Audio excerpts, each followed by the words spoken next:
Viewer discretion is advised.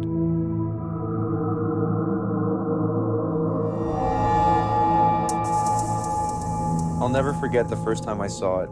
Never forget when the nightmare that haunted me for so long began. It was the summer of 2008. The days were hot and the nights warm. I was attending high school and had a full-time job, meaning that free time hardly existed. With a plate that full, it was hard not to experience stress. Some days more than others, I thought that maybe this stress had contributed to what had happened, but that is hard to believe. I know that reading this, you may be thinking this is just another scary story. The internet is littered with them. Why waste my time? I don't blame you for feeling this way. However, I hope you read this, being that what you're about to read is 100% real. The events of which I am writing actually happened, and I need to know if anyone out there has experienced this. I was 17 years old, and I lived with my grandparents in a lesser populated area of Utah. My dog, now in the elder stages of his life, was just out of puppyhood at the time. Having a dog really helped with the feeling of loneliness I sometimes felt there. I took the biggest of 3 bedrooms in the basement. The others would remain as vacant guest rooms. The nights were quiet and dark without the noise of vehicles passing by, headlights flashing through the window. It was truly isolated. Every now and then, the sound of a hungry coyote would penetrate the quiet, causing the few neighborhood dogs to bark in a frenzy. It was dark and quiet, the perfect environment for the nightmare lurking within. It was late, probably close to 1 in the morning, which was usually the time I decided to turn in for the night. I always referred to myself as a night owl, being that sleeping before midnight was not a regular occurrence. The room in which I occupied was set up in such a way that a light switch was positioned conveniently next to the bed, meaning I didn't have to walk across the abnormally large space to kill the lights. I made sure I was comfortable, positioning the pillow to the perfect spot, then reached over and clicked the switch. I watched as the lights slowly faded, allowing the dark to take over. As with most nights, sleep didn't come quickly. It took its time while I lied there, exploring the corners of my thoughts, dwelling on things said and done. Until recently, I didn't mind that my bedroom or closet doors remained open while I slept. Honestly, didn't think about it. This particular night, my closet door was open, but only a few inches. The lack of light from within the closet made it appear immensely black in comparison to the dark from the room, almost like an endless void. My eyes were drawn to it, and as hard as I tried, I couldn't look away. From within the void, something started to appear, slowly wrapping around the door.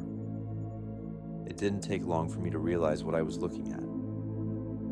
A long, slender hand with lengthy, crooked fingers made itself visible, and in that moment, it seemed like the breath was stolen right from my lungs.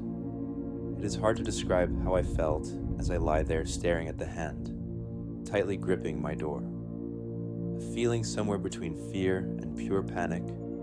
The hand remained there for what seemed like hours, until the door started opening inwards into the lightless pit. When opened slowly, this particular door would let out a scratching noise while it scraped the top of the frame, and being that all other noises had ceased, the creaking was drawn out and deafening.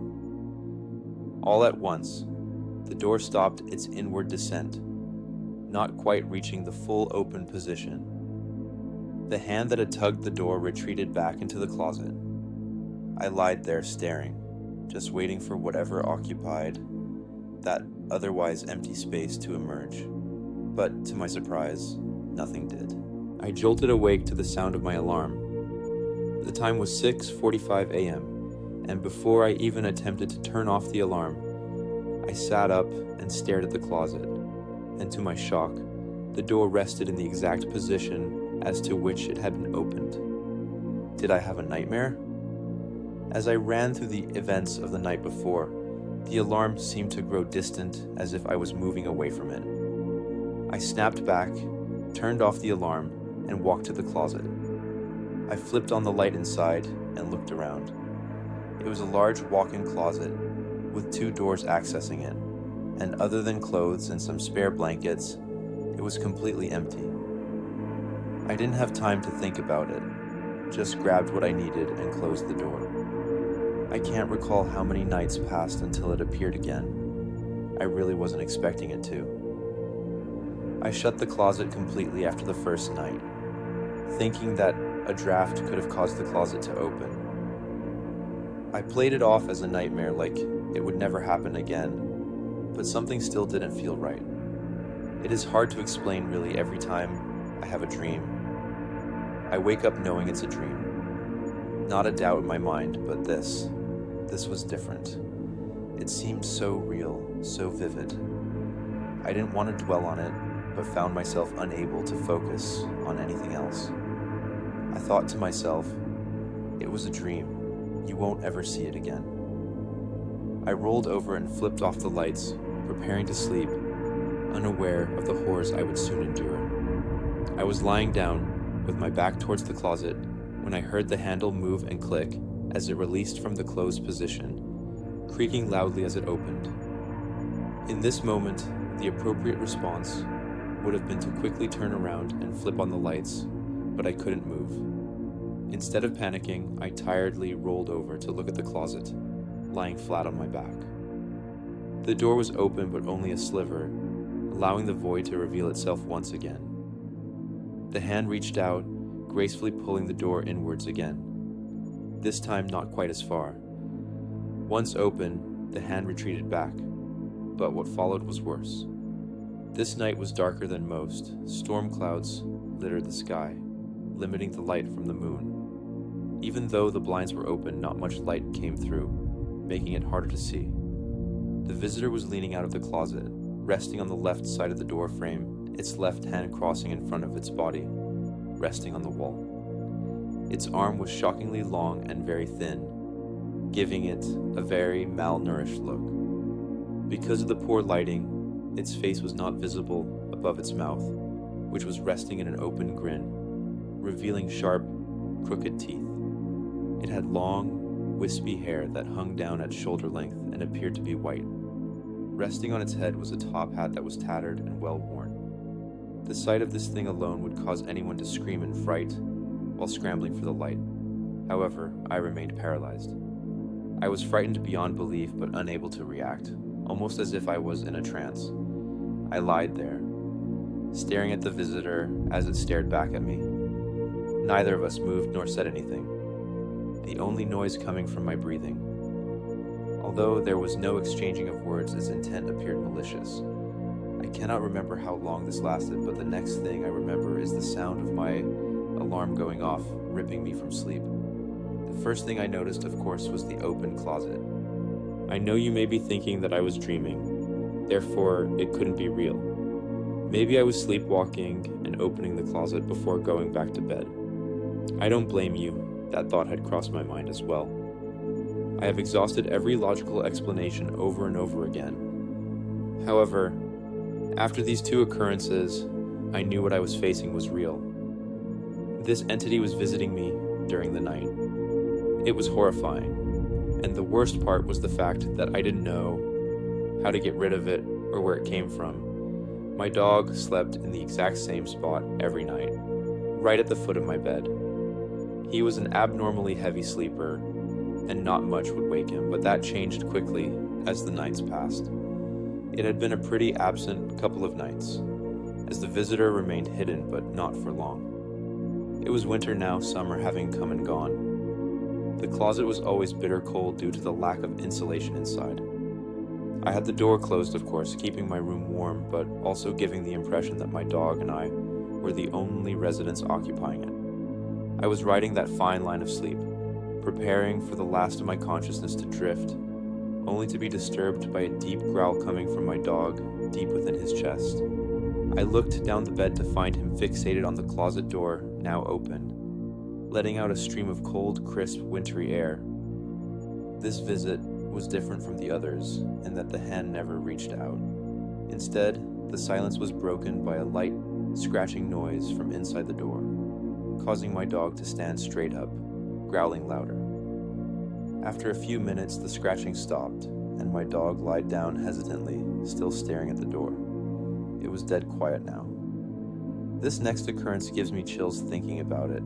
Even now as I write this, the dread begins to creep up my spine. I slowly stepped out of bed, feeling the cold grip at my legs, and headed towards the door to close it. I approached carefully, reaching towards the handle when suddenly the cold came to a halt. Something was blocking the current. I looked into the opening to see the smile of the visitor, the little light coming from the window reflecting off its teeth. I was paralyzed in fear, my arm outstretched towards the handle, eyes focused on this nightmarish silhouette. The visitor stood there, breathing through that small line that separated us. I was so close, it could easily reach out and drag me into whatever hell it came from. I quickly grabbed the handle, slammed the door shut, and flicked the lights on, still staring at the closet. Needless to say, not much sleep followed, and the lights did stay on until the sun streamed through the clouds. After that night, the terror that I felt was in overdrive. I would even say that paranoia kicked in. I would dig through my closet in broad daylight, finding nothing out of the ordinary. I decided that for the next little while the closet lights would remain on, and the door would remain all the way open, exposing its contents. Nothing would take me by surprise if I could see the closet the whole time. It seemed the best option at the time, almost foolproof, and I believed it would end these erratic intrusions. As with my previous assumption, I was horribly incorrect. The next visit came shortly after the previous one. The closet door was open and the light stretched out into the room, touching the edge of the bed as it had done the past couple nights. I had fallen asleep earlier than normal due to my sleeplessness. My alarm was set, and my dog was fast asleep. I can't quite remember what caused my sudden awakening, possibly a dream in which I had fallen down, but I found myself in a sitting position in the pitch black. The closet light was no longer glowing, but the door remained open. My heart began pounding in my chest. My plan had failed, and I was once again in the midst of this visitor. I peered into the closet, now completely black except for the outline of the tall, slender entity standing dead center. Its height shocked me, as I had only seen it hunched against the door frame. It appeared to stand at least 7 feet tall. It stood still, and from what I could tell, it was facing me. I sat there in complete silence, then peered towards the end of the bed where my dog lied sound asleep. I diverted my eyes back to the closet, only to find the figure gone. Panic swept through me as my eyes darted around the room looking for this visitor who prior had never left the confines of the closet. Nothing. I felt a wrenching in my stomach as I realized the last place I hadn't checked was the last place I wanted to check. I slowly leaned over the edge of the bed, rolling onto my stomach and lowering the top half of my body towards the floor until I could see under the bed. I used this space as storage, which I am sure most people do, which blocked my view to the other side. I couldn't see anything, and that made my panic subside slightly, but not seeing it still meant it was somewhere. Then I heard it. The closet door creaked behind me. I shot back up faster than I thought humanly possible, waking up my sleeping dog and knocking my pillow to the floor. I looked into the closet to find the visitor standing in the center of the doorway, once more, just breathing. I jumped as my dog started barking at the unwelcome guest. Before I had time to react, the visitor quickly grabbed the door and slammed it shut. I reached over and flicked on the lights. I opened the closet and turned on the lights to find nothing. It was gone. I couldn't take it anymore. I needed to sleep undisturbed. The next morning, I decided to move rooms. Leaving the extra space wasn't ideal, but I needed to sleep. School was difficult, as is without the burden of heavy eyelids weighing me down. The move only took a couple hours to complete, being that I didn't have much to move other than clothes and some smaller furniture. Every time I stepped into the newly vacant room, I looked at the closet feeling helpless. I was hoping with every fiber of my being that this move would work, but I had my doubts. What would prevent this visitor from following? The new closet was much smaller, but still big enough to have something lurk inside. I packed it full of clothing and shoeboxes, hoping that the more I put in, the fewer the chances it would attempt to follow. I was running out of ideas, and this entity was more daring as each night passed. That evening, as I was preparing to turn in for the night, I headed over to my new closet and had one last look inside. I knew this was ridiculous, checking my closet for monsters or whatever the hell this thing was, but given what I had been through, it seemed justified. Nothing out of the normal. Of course, the only denizens were my shirts and shoes. I let out a deep breath, hoping that I could, for once, get a full night of rest. I crawled into the sheets and reached over to flip off the desk side lamp. No light switch close to the bed in this room. The lamp died quickly with a sharp click, transitioning immediately from light to black. I lied there for several minutes, trying to adjust to the new bed, my dog doing the same at the foot. Once we both settled, silence lingered. In less than an hour, I was asleep, soundly for once. Dreams have a tendency to blend fiction with reality, especially when it comes to sound. I shot awake to the sound of a door slamming in the distance. I sat up thinking that I had just dreamt of the sound, but shortly after it came again. There was no mistaking where it was coming from. I turned on the lamp and waited for my eyes to adjust, and once more heard the slam of a door. I stepped out of bed, commanded my dog to stay, and opened the door to the family room. I looked around the corner towards my old room, but couldn't see it in the dark. I flipped the lights on and walked quickly towards my old living space. The door was open, but the closet closed. I turned on the lights and stepped into the room, ready to head to the closet, when I heard a series of loud crashes from inside. I froze in place, waiting for the noises to cease. Once the quiet returned, I rushed to the closet and swung the door open. The bars that were used to support the coat hangers and the coat hangers themselves littered the floor, having been ripped from the walls. The extra blankets and boxes stored inside were all scattered in disarray, an act of anger, no doubt. I picked up most of the mess, leaving the rest for the next day. I closed the closet and bedroom doors and headed back to my room cautiously. The rest of the night was quiet. This visitor never appeared again, other than in my head. It left as quickly as it came, without any reason. To this day, I still cannot understand why it latched on to me. I never figured out its intentions. I have talked to others about it and always get the same responses. Maybe you were just dreaming. Or maybe your stress was getting to you. Whatever the reason, I am glad it is gone. It never made an attempt to hurt me, just seemed to linger. I was frightened, of course.